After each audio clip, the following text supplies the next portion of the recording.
ये कहानी है राजू की, जिसके लिए उसकी दादी ही सब कुछ है। लेकिन दादी अपने खोए हुए पति यानी राजू के दादा को वापस पाने के लिए पागल सी हो गई है। दादी की खुशी के लिए राजू अपने दादा की तलाश में निकल पड़ता है, लेकिन वह एक बहुत ही मुश्किल जाल में फंस जाता है। असल में राजू के दादा की मौत बहुत पहले ही हो चुकी थी और वह एक भूत बनकर एक पुरानी हवेली में बहुत सारी संपत्ति की रखवाली कर रहे हैं। राजू अपनी गर्लफ्रेंड के साथ वहाँ पहुँचता है और अपने मरे हुए दादा के जाल में उसी हवेली में फंस जाता है। अब राजू और उनकी गर्लफ्रेंड का क्या होगा, देखेंगे आज की कहानी में। कहानी की शुरुआत हैदराबाद के नरसापुर जंगल से होती है। वहाँ एक आदमी लावारिस हड्डियां लेकर अपनी गाड़ी से कहीं जा रहा था। वह एक रेस्टोरेंट में रुकता है, जहाँ उसे बताया जाता है कि बाहर का खाना बना है। वह कहता है यह खाना नहीं बल्कि लाश की हड्डियां हैं। तभी उसके पैसे उड़कर जंगल में चले जाते हैं। पैसों का पीछा करते हुए वह जंगल में जाता है, जहाँ उसका सामना एक मगरमच्छ से होता है। जान बचाने के लिए वह एक पुरानी हवेली में घुस जाता है। वहाँ सब कुछ बहुत अजीब था। दीवारों पर बनी आंखें हिल रही थी और पियानो अपने आप बज रहा था। वहाँ एक बिना सिर वाली लाश भी पड़ी थी। जैसे ही वह आदमी एक सिंहासन के पास पहुँचता है तो एक अदृश्य आवाज ने उसे सब कुछ छोड़ने को कहा। तभी उसे बिना सिर वाली लाश ने तलवार से उस आदमी को मार दिया। इसके बाद कहानी राजू पर आती है। राजू बाजार में अनीता नाम की लड़की को परेशान करने वाले गुंडों को सबक सिखाता है। राजू की दादी को भूलने की बीमारी है, जिसे अल्जाइमर्स डिजीज कहते हैं। वह हमेशा अपने पति को ढूंढते रहती है। राजू उन्हें समझाता है कि दादाजी अब मर चुके हैं, लेकिन दादी मानने को तैयार ही नहीं होती, क्योंकि उनके गले में अभी भी मंगलसूत्र है। राजू अपनी दादी को घर लाता है, लेकिन दादी खाना पीना छोड़कर सिर्फ दादा की तस्वीर देखते रहती है। राजू थोड़ा नाराज होता है तो दादी वादा करती है कि वो अब दादा को याद नहीं करेगी, लेकिन बीमारी की वजह से वह फिर भूल जाती है और फिर से अपने पति को याद करने लगती है। अगले दिन राजू का एक दोस्त मिलता है और बताता है कि उसकी शादी होने वाली है, और वह अपनी फोटो भी दिखाता है। राजू जब वह फोटो देखता है तो उस फोटो के कोने में अपने दादा जैसा कोई आदमी दिखाई देता है। वह फोटो अपनी दादी को दिखाता है तो दादी बोलती है यही तुम्हारे दादा हैं। राजू अपने दोस्त से पूछता है कि यह फोटो कहाँ की है। दोस्त बताता है यह चार मीनार की फोटो है। राजू वहाँ एक पुलिस ऑफिसर को फोन करता है। पुलिस वाला कहता है ये केस बहुत पुराना है और इसे सुलझाने में कम से कम 5 लाख रुपए लगेंगे।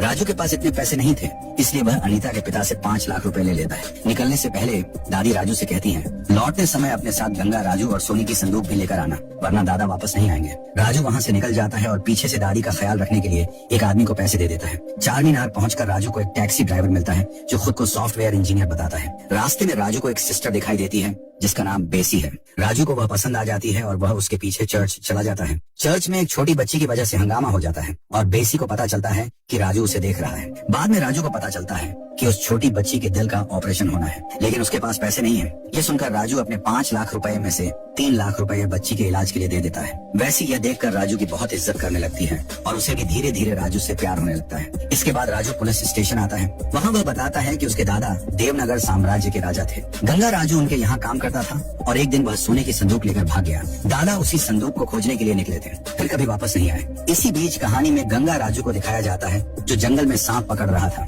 दूसरी तरफ बेसी भी राजू के सपनों में खोई रहती है, जबकि उसकी सहेली उसे याद दिलाती है कि वह एक नन बनने वाली है। उसकी सहेली उसे बोलती है कि तुम जिस लड़के के बारे में सोच रही हो, देखो वह कल चर्च आता है या नहीं। अगले दिन राजू सच में बेसी की तलाश में चर्च पहुंच जाता है। बेसी उसे कंस्ट्रक्शन में बुलाती है। राजू को पता चल जाता है कि पर्दे की दूसरी तरफ उसकी एंजल यानी बेसी ही है। राजू वहाँ अपने प्यार का इजहार करता है और बोलता है कि दादा को ढूंढने के बाद वह उससे शादी करना चाहता है। बेसी यह सुनकर खुश होती है और उसे आशीर्वाद देती है। राजू बहुत खुश होकर घर पर क्रिसमस की तैयारी शुरू कर देता है और सांता क्लॉज भी बुलाता है। तभी उसके पास बेसी का फोन आता है। पुलिस राजू के दादा की तलाश में बेसी के पास पहुंची थी, क्योंकि बेसी ने उनके खिलाफ शिकायत की थी। बेसी कहती है कि तुम्हारे दादा एक धोखेबाज हैं। उन्होंने हॉस्पिटल में एक बच्चे के इलाज के लिए कुछ पैसे चुरा लिए थे। फ्लैशबैक में दिखाया जाता है कि दादा ने बेसी को अपनी बातों में फंसाकर पैसे लिए थे। राजू अपने दादा के बारे में यह सब सुनकर हैरान रह जाता है। वह पुलिस स्टेशन से अपनी दादी को फोन करता है और पूछता है क्या दादाजी धोखेबाज थे। दादी कहती है नहीं, तुम्हारे दादा तो बहुत अमीर थे और दूसरों की मदद करते थे। ये सारी बातें असली गंगा राजू थाने में छुपकर सुन लेता है।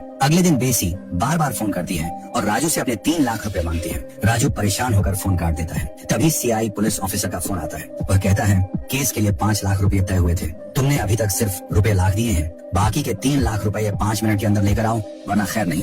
मामा और राजू दोनों 3 लाख रुपए की टेंशन में थे। तभी भैरवी नाम की एक लड़की 1 करोड़ रुपए का भरा बैग लेकर राजू के सामने आती है। राजू हैरान हो जाता है कि कोई इतने पैसे क्यों देगा। भैरवी बताती है कि राजू के दादा ने उसके नाना की बहुत मदद की थी, इसलिए उसके नाना ने ये पैसे भेजे हैं। लेकिन शर्त यह है कि यह पैसे सिर्फ दादा के हाथ में ही देने हैं। राजू और मामा को पैसों की सख्त जरूरत थी, इसीलिए वह बैग लेकर भागने की कोशिश करते हैं, लेकिन कुछ गुंडे उन पर हमला कर देते हैं। राजू उन गुंडों को पीटकर बैग बचा लेता है। यह देखकर भैरवी खुश होकर राजू को गले लगा लेती है। उसी समय वहाँ से बेसी और दूसरी नंस गुजर रही होती है। बेसी यह देखकर दुखी हो जाती है। राजू को जब पता चलता है कि बेसी एक नन बनने वाली है और उनके लिए शादी करना मना है, तो उसका दिल टूट जाता है। राजू गम में बहुत शराब पीता है और नशे में भैरवी को ही अपनी एंजल समझकर प्यार का इजहार कर देता है। भैरवी को राजू से प्यार हो जाता है। बाद में पता चलता है कि गंगा राजू ही भैरवी का नाना है और उसी ने भैरवी को राजू के पास भेजा है। तभी अनीता का फोन आता है कि दादी घर से निकल गई है और हैदराबाद पहुंच गई है। दादी के शरीर पर बहुत सोना था, जिसे देखकर कुछ गुंडे उन्हें घेर लेते हैं। राजू और भैरवी उन्हें ढूंढने निकलते हैं।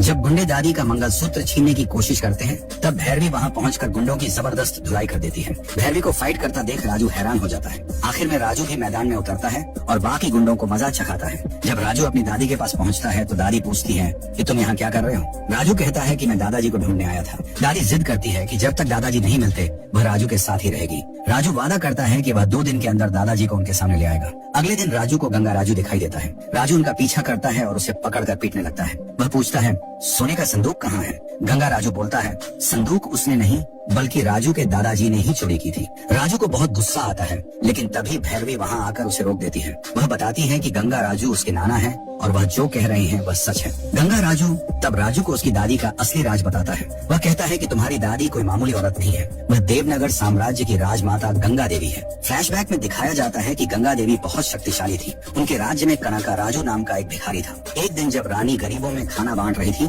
तब कनका राजू ने रानी का हाथ पकड़ लिया। ये देखकर सेनापति गंगा राजू ने उसे बहुत मारा और लहूलुहान कर दिया। अपमान का बदला लेने के लिए कनका राजू कसम खाता है कि वह इस पूरे साम्राज्य पर कब्जा कर लेगा और रानी को भी हासिल करेगा। इसके लिए वह तंत्र मंत्र और काले जादू का सहारा लेता है। वह एक तांत्रिक के पास जाता है जो कहता है कि इस काम के लिए उसे बलि देनी होगी। कनका राजू बिना सोचे समझे अपना हाथ काटकर अपनी बलि देता है। तांत्रिक बैरागी कहता है कि अब तुम्हारा खून पीने के लिए खून के प्यासे राक्षस आएंगे। कनका राजू डरता नहीं है और उसका साहस देखकर तांत्रिक उसका हाथ वापस जोड़ देता है। फिर उसे गहरे कुएं के नीचे पाताल में तपस्या करने के लिए भेज दिया जाता है। तपस्या के दौरान एक बिच्छू कनका राजू को काट लेता है, जिससे उसका खून जमीन पर गिरता है और राक्षस वहां आ जाते हैं। तांत्रिक फिर से उसकी जान बचाता है। जब तपस्या पूरी होती है तो कनका राजू को बहुत शक्तियां मिल जाती है।